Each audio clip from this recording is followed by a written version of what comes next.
Are you aware that Jesus going away to deserted places or going away from the crowds to pray happens often in the Gospels? Most of us only notice these verses of Scripture if we really focus, if we really look for and pay attention to those verses. They're everywhere, but they tend to appear as a one line after Jesus acts in some way, shape, or form. These acts could be a healing, like healing a leper, or it could be a feeding.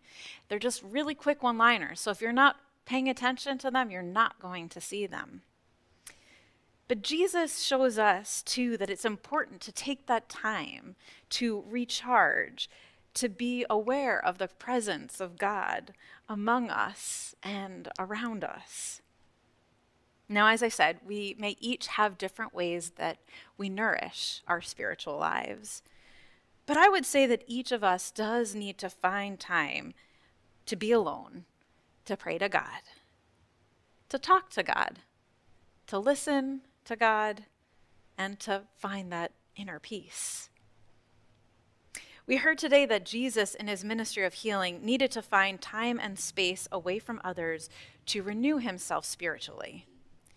He was a busy, healing, compassionate Christ, no doubt, but he was also a human with spiritual needs for refreshment and rest. Now, the translation of this same passage, Luke 5:16, reads like this from the Message translation. Listen to this.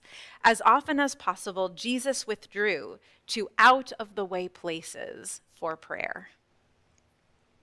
We, like Jesus, are called to withdraw to pray. This prayer life, this intimate relationship with the divine, will help us to pursue the well-being, really the completeness and the wholeness for all people.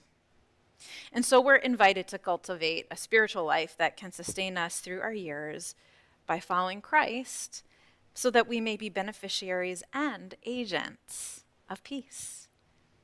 So what are some spiritual practices that work for you?